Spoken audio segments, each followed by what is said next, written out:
News में आपका स्वागत है और मैं आपसे मुखातिब हूँ समीर अब्बास। विधानसभा चुनाव में अब महज 6 महीने का वक्त रह गया। अगस्त जो है ख़त्म होने को है और कहीं ना कहीं गर्मी का मौसम भी ख़त्म हो रहा है और सियासत का पारा धीरे धीरे गर्म होता जा रहा है। विधानसभा चुनाव की जब हम बात कर रहे हैं तो बरेली में 9 सीटें हैं, उसमें नवाबगंज की सीट बहुत खास है और बीजेपी के लिए इस बार ये सीट इसलिए भी खास हो जाती है क्योंकि यहाँ पर विधायक केसर सिंह गंगवार जी के निधन के बाद एक अलग तरह की परिस्थितियाँ बन गई हैं और पार्टी के तमाम जो दावेदार हैं अपनी लगातार कोशिश कर रहे हैं और उसमें सबसे सीनियर और सबसे दिग्गज दावेदार डॉक्टर MP आर्य साहब हमारे साथ मौजूद भी हैं। उनकी सियासी सफ़र 1967 से शुरू होता है जब वो छोटे थे। उस वक्त के पूर्व मंत्री चेतराम गंगवार साहब को भी उन्होंने छोटे पद में तमाम चुनाव लड़ा है। संघ से जुड़े रहे, RSS से जुड़े रहे, लगातार काम करते रहे। 1975 में भी जब इमरजेंसी का दौर आया तो भी लगातार पार्टी के लिए जो भी वो कर सकते थे क्योंकि उस टाइम छात्र जीवन में थे। उसके बाद जब ये सिलसिला आगे बढ़ता है तो 1969 में वो MBBS के लिए कानपुर चले गए। वहाँ पर भी लगातार RSS के लिए तमाम काम करते रहे। ये एक छोटा सा जो है तारुफ है, इंट्रोडक्शन है, लेकिन 1991 में उनके पास ये मौका था कि वो विधानसभा का चुनाव आराम से लड़ सकते थे और शायद उस वक्त क्योंकि राम लहर का दौर था वो जीत भी सकते थे, लेकिन क्योंकि सियासत में रुचि नहीं थी एक बार फिर से उन्होंने वो मौका छोड़ दिया। जब ये सिलसिला आगे बढ़ा और फिर उन्होंने जो है उस वक्त के भगवत शरण गंगवार जी जो कि कई बार विधायक और 3 बार मंत्री भी रहे, उनको चुनाव लड़ाया और वो जीते भी। ये सिलसिला आगे बढ़ा 2002 में एक बार फिर से पार्टी के और तमाम सीनियर लीडरों ने उन्हें जोर जबरदस्ती में कहूँगा वो किया और तमाम समझा बुझा के, क्योंकि डॉक्टर MP आर्य साहब का जो जन्म था वो एक गांव में हुआ। जाहिर है बड़े बुजुर्गों की जो दुआ थी, इस वजह से उन्होंने 2002 में अपने सीनियरों के कहने पर चुनाव से महज 2 से 3 महीने पहले पार्टी के कमान को संभाला और नवाबगंज में ज़बरदस्त तरह से चुनाव लड़ा और भारतीय जनता पार्टी उस वक्त दूसरे नंबर पर रही। जब ये सिलसिला आगे बढ़ा तो ये लगातार चलता रहा और पार्टी के तमाम कार्यक्रमों में वो लगे रहे। 2017 में उन्हें टिकट नहीं मिला, लेकिन उसके बावजूद भी पार्टी की जो विचारधारा थी वो दिल से नहीं गई। अब 2022 का चुनाव नज़दीक है। डॉक्टर MP आर्य साहब 1985 के MBBS डॉक्टर हैं। बड़े पूर्व स्वास्थ्य मंत्री डॉक्टर हर्षवर्धन भी उनके बेहद करीबी दोस्तों में भी हैं, बल्कि सीनियर रहे हैं, लेकिन बहुत मोहब्बत करते हैं। तमाम बातें हैं, ये सियासत का एक छोटा सा उनका तारुफ है, लेकिन बहुत सारी और भी यादें हैं, उसको थोड़ा सा वो साझा करेंगे। उसके बाद हम विषय पर आएंगे जो मौजूदा हालात में परिस्थितियाँ बनी हुई हैं। इंट्रोडक्शन को देने की कोशिश की है, शब्द कम है क्योंकि आपने तकरीबन 40 साल नहीं 50 साल से ज़्यादा RSS में गुजारे हैं और बहुत ही कहना चाहिए मिट्टी से, गांव की मिट्टी से उठ के तमाम सफ़र तय किया है। कुछ इजाफा अगर करना चाहें तो कर सकते हैं, बाकी हम विषय पर आते हैं। धन्यवाद आपका, आपने ब्रीफ में काफ़ी चीज़ें बताई हैं। बाकी जैसा आप पूछना चाहेंगे जिस तरह का वैसा बताएं। चुनाव में महज 6 महीने का वक्त रह गया है।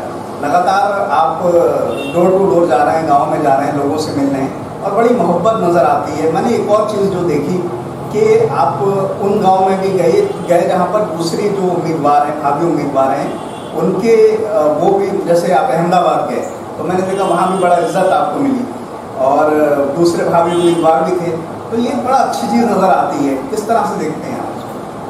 मेरा मानना ये रहता है पार्टी में सब लोग मिलजुल करके एक साथ काम करें और पार्टी जिसे भी टिकट दे उसको सब लोग मिल करके लड़ाएं। मेरा किसी के प्रति कोई दुर्भाव नहीं है, किसी के प्रति दुर्भावना नहीं है और किसी से इस तरह का भेदभाव मैं नहीं रखता हूं कि मैं इसके यहाँ जाऊंगा, इसके यहाँ नहीं जाऊंगा। मैं पार्टी के सभी कार्यक्रमों में और सभी जगह जाना पसंद करता हूँ। मैं ये जानना चाहता हूँ डॉक्टर MP आर्य साहब कि लगातार आप लोगों के बीच पहुँच रहे हैं, अपनी बात पहुँचा रहे हैं, तमाम सदियों से लोगों के बीच अपनी बात रख रहे हैं।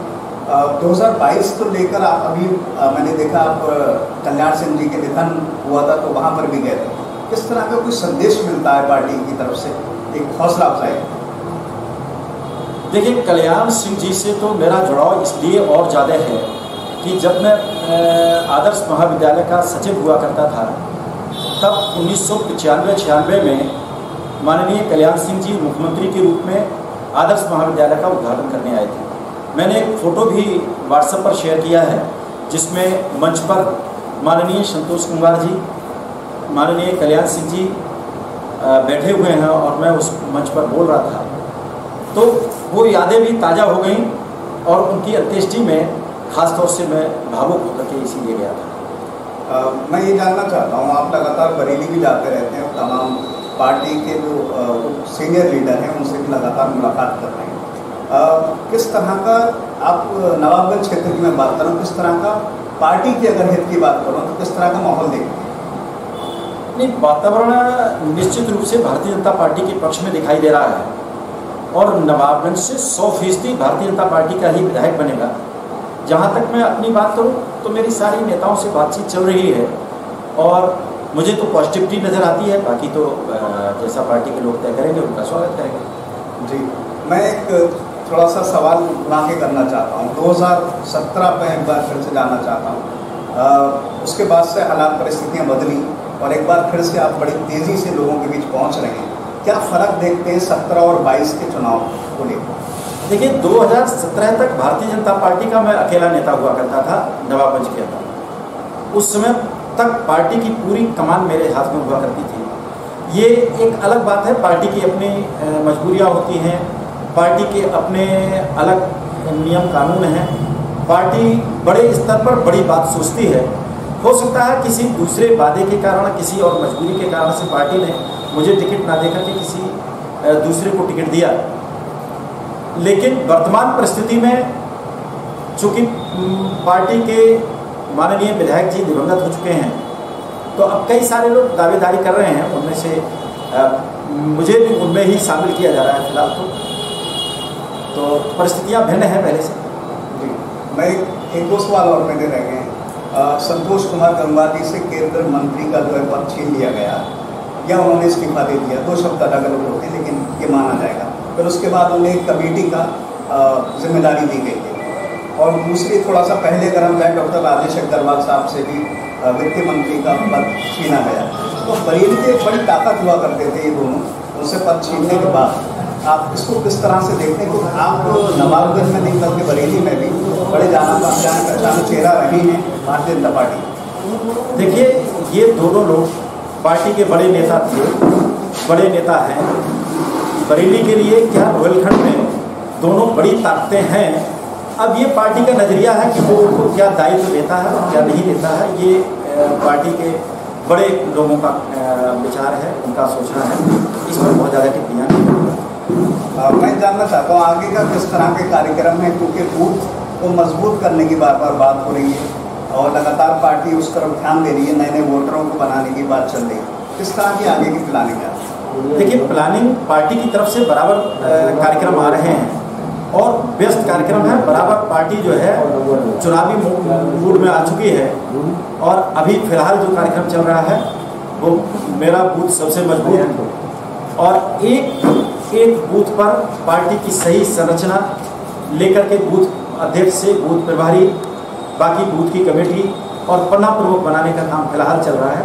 आगे वोट बनाने का काम, फिर इसके अलावा संपर्क अभियान, ये सब चलते रहेंगे। जी, बस एक दो सवाल आखिरी रह गया। आप 1985 में निवेश करके बरेली आ गए थे। चिकित्सा के क्षेत्र में आपने बड़ा मुकाम हासिल किया है, हज़ारों जिंदगियों को नई जिंदगी दी है, खासतौर से कोरोना काल में। अगर पार्टी और उसके बाद नवाबगंज की आवाम, मैं चिकित्सा के क्षेत्र की केवल बात करूँगा क्योंकि आप उससे जुड़े हुए हैं, चिकित्सा के क्षेत्र में क्या बदलाव लाना चाहते हैं नवाब? देखिए, निश्चित रूप से मैं कहना चाहूँगा कि नवाबगंज यद्यपि चिकित्सा के क्षेत्र में अब काफ़ी तेज़ी से आगे बढ़ा है। कोई समय था जब हम यहाँ पर आए थे, MBBS डॉक्टरों में देखा जाए तो अकेले डॉक्टर गोपाल शरण हुआ करते थे, मैं दूसरा व्यक्ति था पहले यहाँ पर आने वाला। लेकिन चिकित्सा सुविधाएँ प्राइवेट में तो आगे बढ़ रही हैं। सरकारी सुविधाओं में देखा जाए तो यहाँ पर CHC है, 30 बेड की एक अच्छी CHC, लेकिन सरकारी सुविधाएं नाकाफ़ी हैं। मेरा मानना है कि नवाबगंज में सुविधाएं सरकारी रूप से भी और आगे बढ़ना चाहिए और ख़ासतौर से चिकित्सा शिक्षा के क्षेत्र में नवाबगंज आगे बढ़े। यहाँ के बच्चे MBBS में जाना पसंद करते हैं, चिकित्सा शिक्षा में जाना पसंद करते हैं। यहाँ के बच्चे उत्तर प्रदेश में अपना स्थान रखते हैं चिकित्सा के मामले में, लेकिन ये शिक्षा स्थानीय स्तर पर भी सुधरे। नवाबगंज में भी कोई मेडिकल कॉलेज हो, बाकी और कॉलेजेस हों जिससे यहाँ पर और सुधार हो सके, ऐसा अपना सोच है। तमाम बात हो गई हमारी सियासत को लेकर। आपका बड़ा एक शौक है म्यूज़िक को लेकर। माहौल तो नहीं है लेकिन अपना वक्त इतनी बिजी लाइफ में, इतनी बिजी लाइफ जितनी आपकी बिजी है लगातार, क्या वक्त निकाल पाते हैं अभी भी? नहीं, अब कोई विशेष नहीं, लेकिन हाँ जब खाली होते हैं तो कभी कभी म्यूजिक सुनते हैं जी। और कोई पैगाम, कोई मैसेज देना चाहते हैं नवाबगंज की आवाम को कैसे? नहीं, नवाबगंज की आवाम से बस एक ही निवेदन रहता है कि बराबर प्रेम और स्नेह अब तक मेरे ऊपर बना करके रखा है, आगे भी बनाए रखें, मेरे साथ चलते रहें। सभी का धन्यवाद।